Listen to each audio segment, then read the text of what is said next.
Hello and welcome. I'm here with the Head of Healthcare for Hanover, Andrew Harrison, to talk about the NHS's 5-year forward view published by NHS England Chief Executive Simon Stevens. Andrew, this document has clearly got a lot of interest amongst the political class, and there's a lot of implications for the future funding of the health service.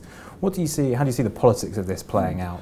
I think the politics are huge, actually. I think you've got a situation where Simon Stevens, NHS Chief Executive, an official, has published a manifesto for the health service and really beaten the politicians to the punch on their own, and asking the politicians explicitly to support his plan, the NHS's plan, for where the health service should go over the next 5 years.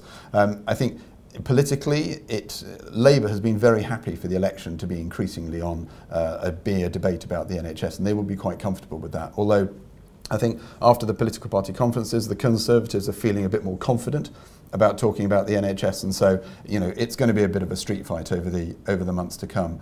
I think the big issue really is actually on funding, and that's been the real terms of the early debate around this document. And I think the document will now be debated over months to come. But funding has been the first big issue.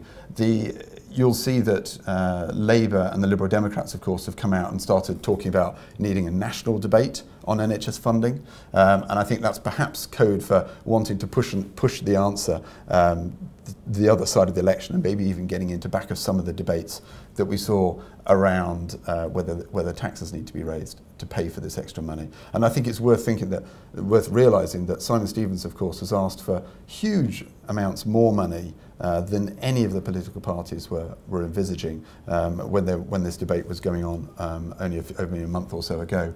The Conservatives, on the other hand, I think, less looking perhaps at taxes. They've always talked about needing a strong economy to pay for a strong NHS, which very much plays into a lot of their rhetoric going on into the election as well. And so those are the differences I think we're going to see. Now, this is not a detailed plan. This is a sort of direction that Stevens wants to set the NHS on. And as you say, he's challenged the political parties to support it. Within the document itself, there's no talk of a top-down reorganisation. That very much ruled out. And I think all political parties are committed to that. However, there are a number of things within the document in terms of the way services should be structured, models of care, introducing innovations into the system which are potentially quite transformative. What do you see as the implications of those for organisations and partners looking to engage with the NHS? What do you see the implications of those? Well, I think many of the changes that are envisaged actually go with the grain of what most people in the health service and the health community have been talking about for some time.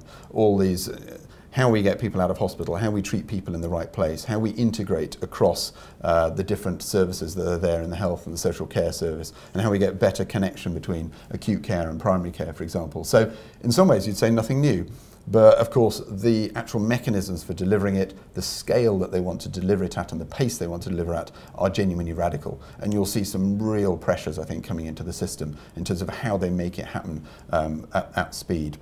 For people doing business with the NHS, well, I think every time there's a reorganisation, it becomes difficult to understand who's in control, who holds the budget, where are the decisions made, and I think that will be another process that everyone will be going through going forwards.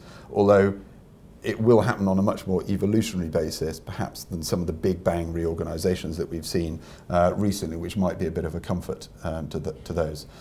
In terms of what it means for the commercial business, I think, certainly if you look at life sciences and pharmaceuticals and medical technology, they should actually see huge opportunity in this because long-term condition management is a major part of this agenda, which actually many of those organisations can really add value and look to try and drive the better outcomes, the better efficiency that Simon Stevens and the NHS is wanting to realise through this vision today. They can be a huge part of enabling that vision. But of course, we all know that sometimes the NHS will only see the cost implications of medicines and of technology, and we need to make sure that the value is communicated rather than just being another way of cutting cost to meet the efficiency goals that the NHS now needs to meet. Andrew, thank you.